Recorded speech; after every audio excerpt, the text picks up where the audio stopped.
Agora, nós vamos para o texto 3 da primeira lição, ainda,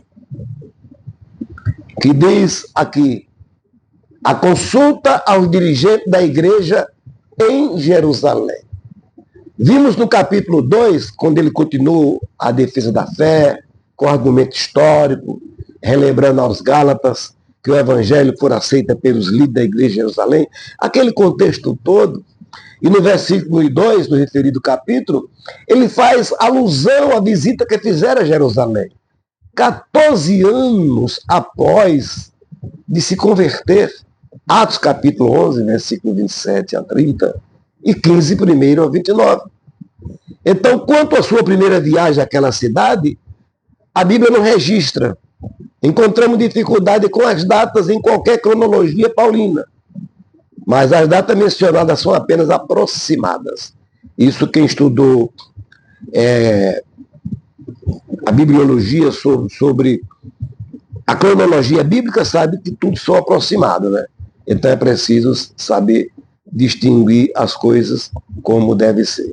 Vejamos aqui no terceiro parágrafo, quando ele diz assim: essa passagem mostra que o resultado de todo o seu trabalho ministerial realizado ali, em meio às grandes dificuldades, estava agora sob o perigo de ser reduzido a nada por causa de quê? Da proliferação de doutrinas falsas. O que é que tem mais prejudicado hoje as igrejas? São as falsas doutrinas através dos falsos mestres, que se infiltram, que chega ali causando problema, até mesmo, de vez em quando, ressurge entre os irmãos, em toda modalidade, ao judaísmo, etc.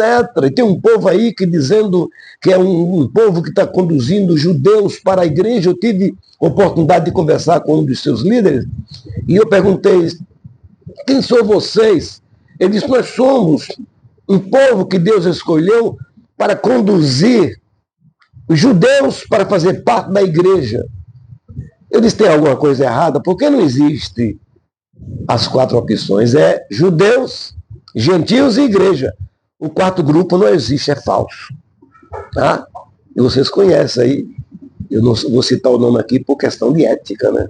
Mas no capítulo 2, verso 2 de Gálatas, Paulo dá uma orientação que veio do céu, por isso que ele recebeu do Senhor. Ele diz que subiu para Jerusalém, não foi para um passeio turístico, mas foi por uma revelação divina. E nós aprendemos que quando Deus guia os seus servos, os seus filhos a algum lugar, é porque ele já indicou e tem algo para fazer.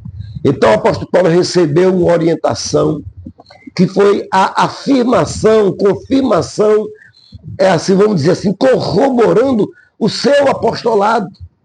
Veja que ele não diz como recebeu esta revelação, mas há 3 hipóteses, e hipóteses a gente não pode se pegar a nenhuma como verdadeira, mas há 3 bem próximas. A primeira, uma revelação direta de Deus, mediante uma visão, sonho, ou uma voz interior, que fala lá no nosso intelecto, né? A segunda hipótese é através de alguém que recebera orientação de Deus diretamente para Paulo. E a terceira, por profecia, como relato, no caso do profeta Ágabo, em Atos capítulo 11, versículo 22 a 30. Independente do que foi, a gente temos que entender e aceitar que Deus está no negócio. Porque a profecia de Ágabo é um bom exemplo anteriormente ocorrido. Deus sempre dispõe de recursos e meios inesgotáveis. Então ele usa muito para dirigir o seu povo. Ele tem palavras, ele tem revelação, ele tem salmo, ele tem hino, tudo para consolar as nossas vidas. O reconhecimento de Paulo como apóstolo, capítulo 2, versículo 6 ao versículo 10 aos Gálatas, que foi o reconhecimento. Então veja bem que quando o apóstolo Paulo se encontrou com os discípulos, né, os apóstolos, melhor dizendo, em Jerusalém, foi já com o reconhecimento e a prova divina, o final de haver o único evangelho pregado não somente em Jerusalém, que era entre os judeus, mas também em Antioquia, entre os gentios. Entre os líderes da igreja estavam quem?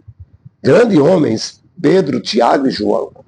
Tiago aqui mencionado é o irmão de Jesus, versículo 19. Pastor da igreja em Jerusalém e autor da epístola que leva o seu nome. O outro Tiago, irmão de João, fora morto antes desta data, por Herodes, que está em Atos capítulo de número 12. Então Paulo teve o seu reconhecimento. E o resultado do encontro de Paulo com o dirigente da igreja, nós temos aí que tanto Paulo como Pedro tinha de Deus um ministério específico.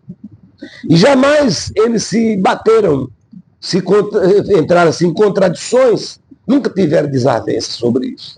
É importante que a gente reconheça que Deus concede a cada um de nós diferentes ministérios, a pessoas, e que torna assim a possibilidade de um desenvolvimento bem amplo de todo o corpo de Cristo para o crescimento da igreja, que é o capítulo 4 do Evangelho, da Epístola de Paulo aos Efésios, que do capítulo 4 ao capítulo 6, ele começa a mostrar o modo que devemos viver.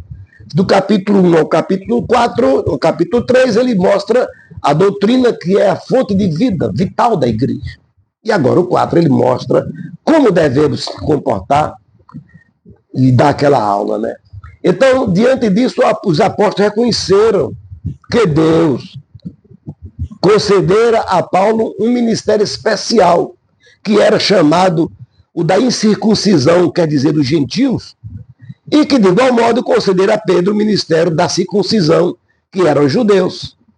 Então, razão de tudo isso, o responsável pela igreja de Jerusalém, aprovaram o evangelho de Paulo e reconheceram o seu apostolado como havendo sido concedido por Deus. Isso é maravilhoso, isso é gratificante.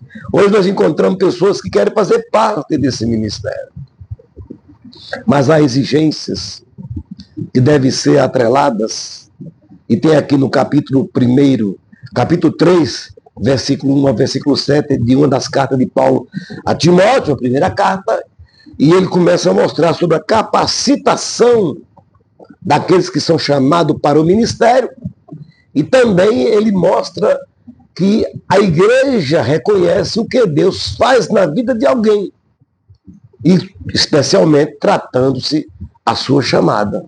Então diríamos que a chamada é de natureza o quê? Vertical, é divina para cima.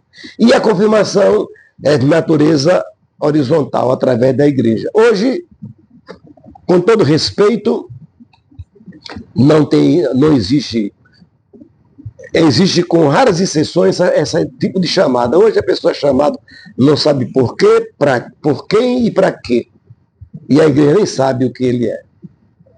E alguém pergunta, um dia um rapaz chegou na nossa igreja e ele se apresentou como apóstolo.